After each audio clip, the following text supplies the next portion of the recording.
спортивный киім осылай болсын, опрятно, дұрыстап аяқтан тазалағандар, чистоплотный. Мен бапкерлер четко уже мына ішіне салып жүрмеші, салмаңдаршы. Аха. Сосын не? Ағайларына кішкене сендерге премия. Премия принимается.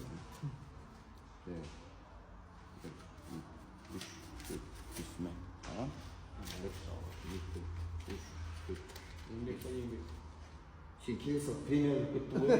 Мына негізі бапкер болып бірінші күн келген. Мен де артық кетпейді алсам. Жомолсы. Ой. Жомолсы. Мә, саған мен. Қатаңда жүрсін. Түсіндер ма? Рахмет ай. Жақсылап тамақ ішіп алыңдар, обед ішіп алыңдар. Туда-сюда аласыңдар да, қазір балалар бәрін шығартсам да басасыңдар, түсіндер ма?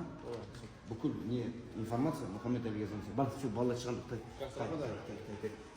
Сендер ойлап қалмадыр, ойда Мұхит ағайын. Сау болыңдар балалар! Мұхит ағайын ақшасы көп екен деп. Аллаға төбе, ақша көп емес, мен простой тренермін, простой бапкерміз, простой ағайымыз, кішігір бұлай. Енді костюм шалбар, туфли бәрі енді. Анау енді брендовый екен, ойбай, қолында Rolex. Простой тренерлер бұлай жүрмейді ғой деп.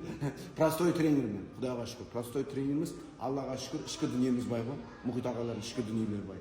Сондықтан жалпы айтайын деген, қасымызда жүрген бапкерлер болсын, қандай да бір жұмысшың болсын, осыны бір мәз қылып, бір анда-санда өйстіп бір көтеріліп, бір жас балалар бит беріп қойсаң, оларды мотивацияны тренерлейді деп жылқынып жүр.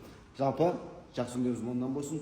Әрдайым сыртқы беттерің қандай әдемі болса да, ішкі дүниең одан 10 есе әдемі болсын. Бұйырса, қазір келесі эфирде жақын арада жолығамыз. Әуде!